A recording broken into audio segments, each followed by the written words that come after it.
Welcome to We Fix Real Estate. We've got Renee, we've got Fred. Today we're talking about value and perceived value, and even more important, misperceived value in what agents pretend they're representing and what they're actually representing. Fred, let's talk about value. Funny story. Um, we had a couple of buyers this week who came to us, and what they said was they had talked to a few traditional agents. I guess we're not traditional. And what they found was every single one of them, they interviewed three of them, this one person interviewed three, said they had the exact same speech. So in other words, they're all going to the same coaches who are telling them how to show your value as a real estate agent so that people will sign up with you because they have to get this buyer broker contract signed now, which they never did because they used to say, oh, you don't pay us anything. The seller pays our commission. And they just, basically said, look, we got to find somebody who's reasonably priced, who gets it, who's going to give us full service at the minimum of what these people are giving and better. And they came to us. I mean, pat ourselves on the back. What we're trying to do is make the best brokerage and the best combination of everything for consumers, period. Mm-hmm. So that's what we do. So I'm not sure exactly what they're saying, but in their value, what could they say?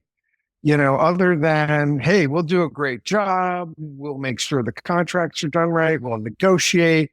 But then they probably go into, hey, we have 62,000 agents in our around the world. What does that matter? I never understood that. Or even then I have a whole bunch of agents in my office. I don't understand what that means either, especially for a seller. It just doesn't matter. I don't know.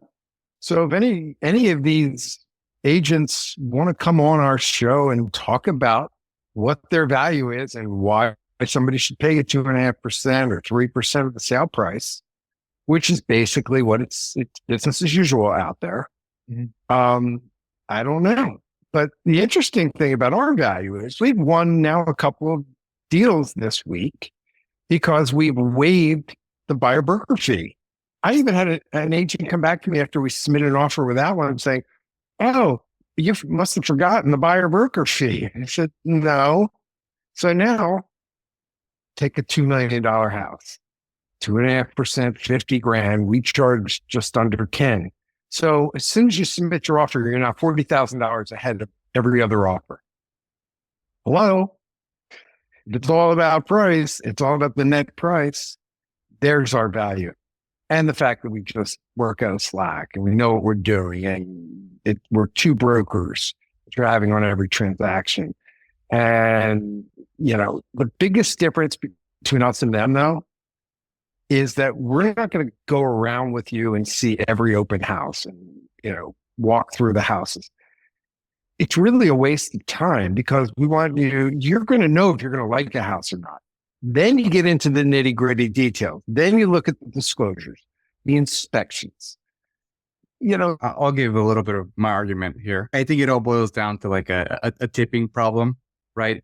The issue, for example, if let's forget about real estate because a lot of people, they just do one transaction and it's it, right? They don't know a lot of that.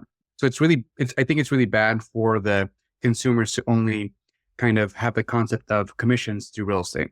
I think the way that we can conceptualize commissions more efficiently is if we look at restaurants, right? When you go to every restaurant in the United States, for the most part, you are giving commission to your servers every single time.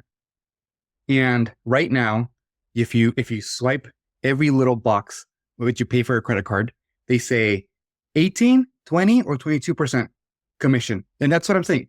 I got a 20, 25, 30 the other day at a brewery. Oh, one beer. Yes. And what does a consumer do? A lot of the times a consumer, you are with other people and friends and you don't want to look bad and you just press that 20, you press that 22. If you're near a girlfriend and you want to impress them, what do? You pay them 25. Obviously, if there's a attractive waitress, I know a lot of men in my age range are more than willing to pay that 20-30%. They even leave extra cash tip, right? But that is a lack of transparency. That's why in Europe you don't have that, right? In Europe, in a lot of places you're not expected to tip, but everybody likes Americans because they just freely give extra commission, right? And there's a disconnect in like the West Coast, for example, like California, where there's a minimum wage of $15 plus, right? So now you're paying huge amounts of money for your food, and the restaurants are still paying their employees a good wage, and then you're expected to give an extra commission, and that's problematic, right?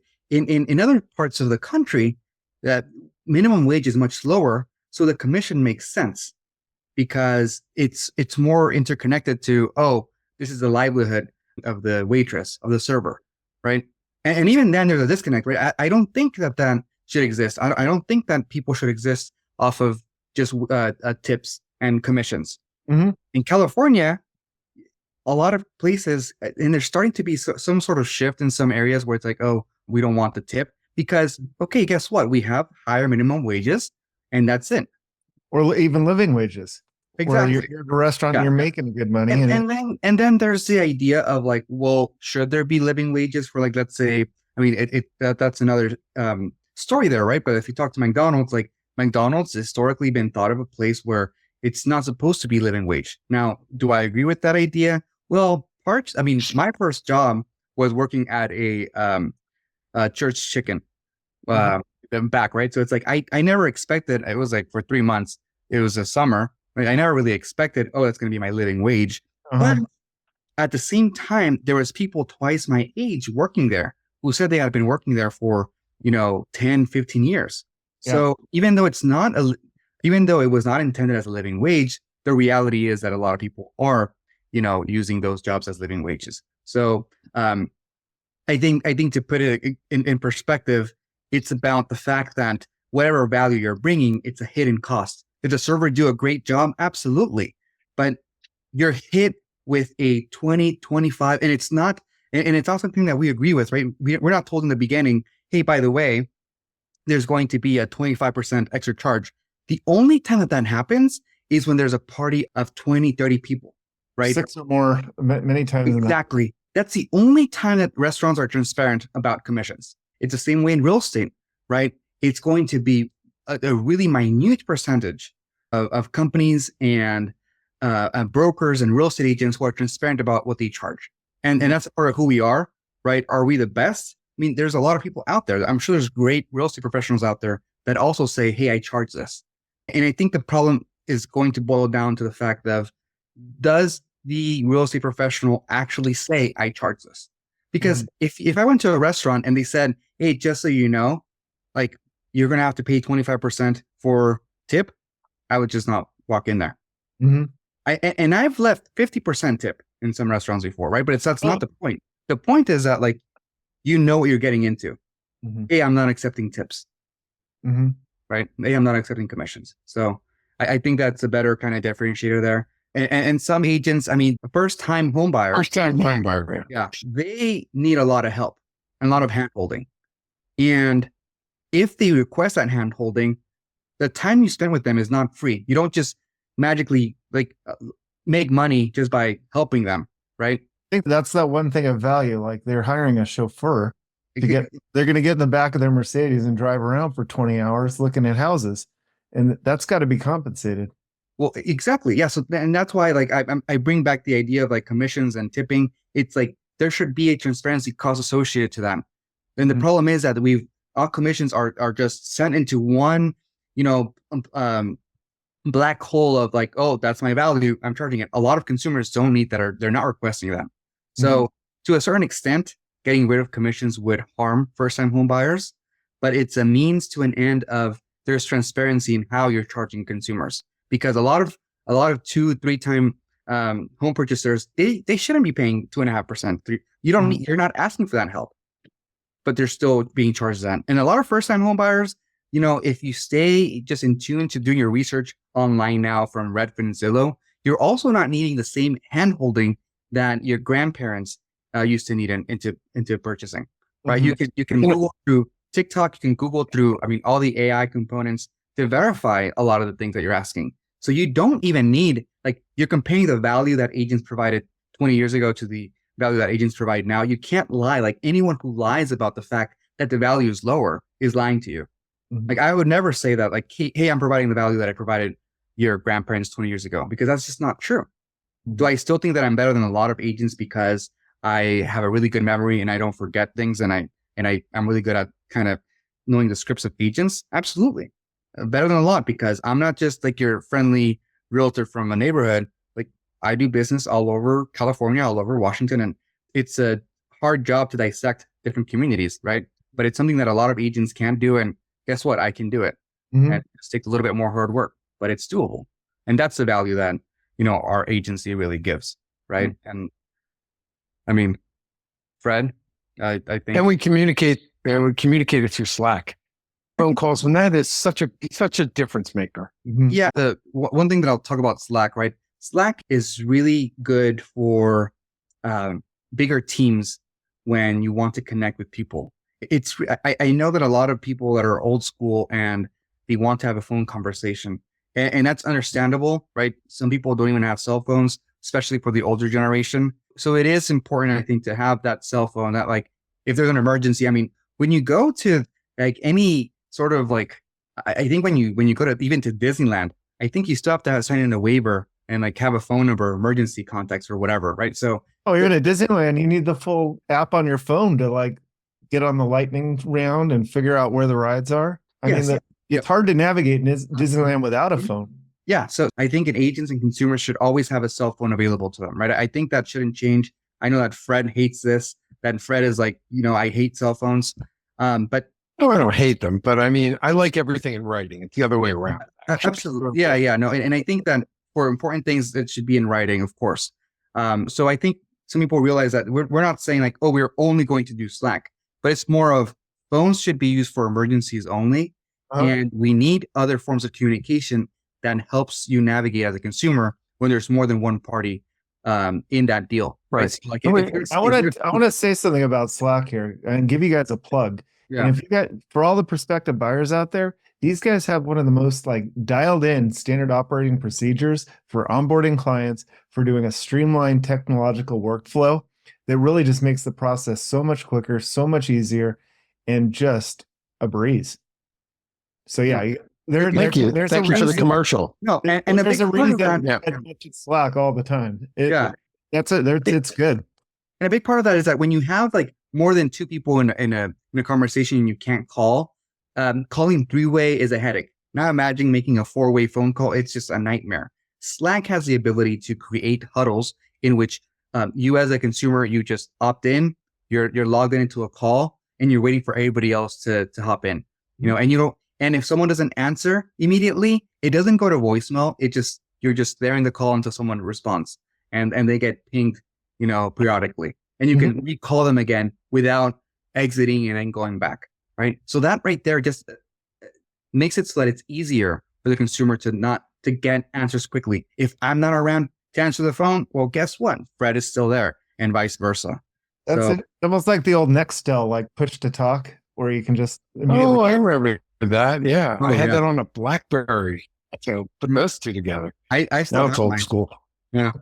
It's not BlackBerry? No, I have the actually, I do have a BlackBerry. I'm really bad for the environmentalists out there. I'm sure I'm going to get dinged for this, but I have all quite the drawer full of junk. I have around like a museum. Yep. I do too. I have every single. I don't know. They throw them in a drawer. One day it's going to make for a great display. Which, by the way, the iPhone comes out tomorrow, so I'm sure we'll all have new iPhone 16. Are you upgrading this year?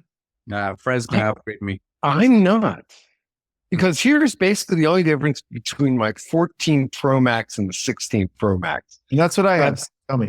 Yeah, about 3 hours of battery, which big deal. I have these bricks that I can plug in and take with me and keep it charged. And the fact that the AI will be resident on the machine and I can do ChatGPT or Claude or whatever by, getting on the internet. That's the only difference. That's it. Everything else is just, little this and all that and play toys. But right now, I don't see a reason. The neural Um, engine is pretty interesting.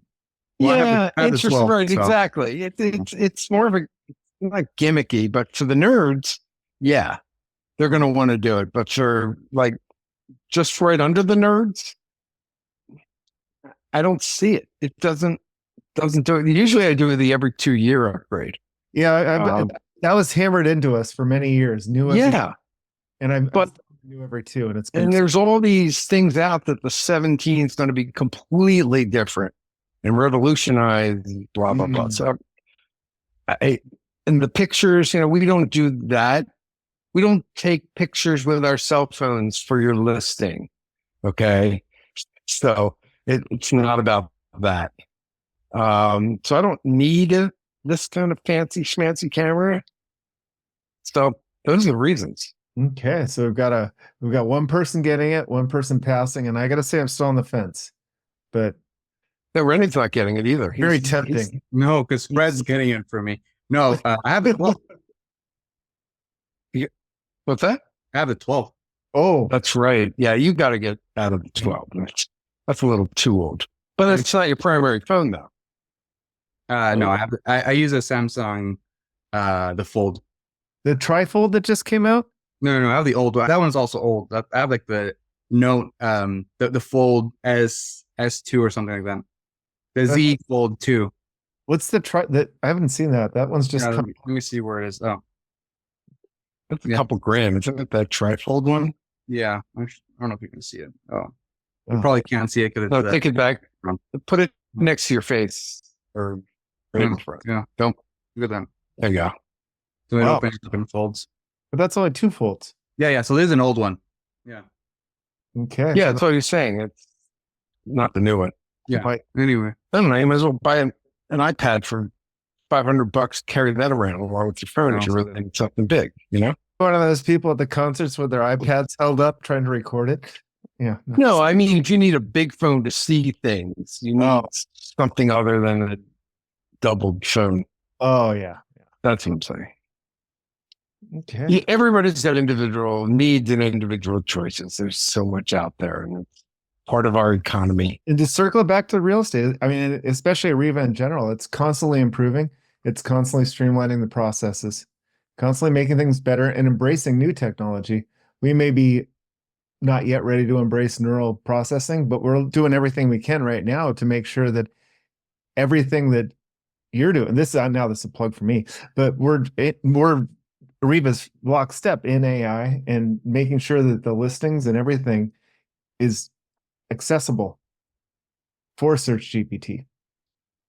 Yeah, that's a marketing thing that's going to go on, and it's going to be your challenge in the marketing world. So Is as to adapt to AI. all these insane. agents talking about value, the value they provide. The value provides not being a chauffeur taking them to houses. The value provide is having access to the latest technology and the latest processes. Speaking of the latest of everything, I'm on TikTok. I find it fun, and I put my little things on there. But what happens in my feed, I get every real estate agent. It's pathetic. First of all, you shouldn't need to be talking about the buyers need to sign the buyer broker agency agreement before you see a house. Duh. Okay. These people are going from the same script. They're giving you their whatevers and resuscitating it. And it's just, they're not giving you good information. But everybody's telling them you have to make videos and you have to do this. And, there's calm and lovely and this beautiful house and it's like they're just taking the MLS and saying it on video. So and there's no way to get rid of it. But there's some good people on there that are giving some good information. I always talk about later Wendy. She's fabulous. Speaking of value, I want to bring up one other thing. And I brought this up before, but I'm bringing it up again. Escrow companies, especially in Southern California. If you're in a situation where you're negotiating a contract where it's not going to be a multiple bid, take it or leave it situation, you the, the story is with escrow and title, it's customary that the seller picks it. So there's no law, there's no rule. Mhm. But if you're going to use the seller's recommended escrow company, which of course the seller picked, that's a bunch of bull because it's the agent, the realtor, and a lot of these real estate agencies own their own escrow companies and make a lot of money from them. First of all, find out what all their fees are before you sign your contract and agree to use them. That's number one. Number two, get the affiliated business disclosure form from the listing agent. What does that mean? It's a form that says who they are in bed with and making money from. So if it's, a Remax company and they show you this form that says, we work with blah, blah, blah escrow, we own 100%. Then you see they're charging you, and I love this, or I hate this, I should say. They're going to charge you X dollars per 1,000 of the sale price for an escrow fee. Why? The escrow, it's just like what we do. We charge a fixed fee because we do the same work at 500 that we do at 5 million. Same with escrow. The same work at 500,000 it is at 5 million. Why are they charging you based on fee?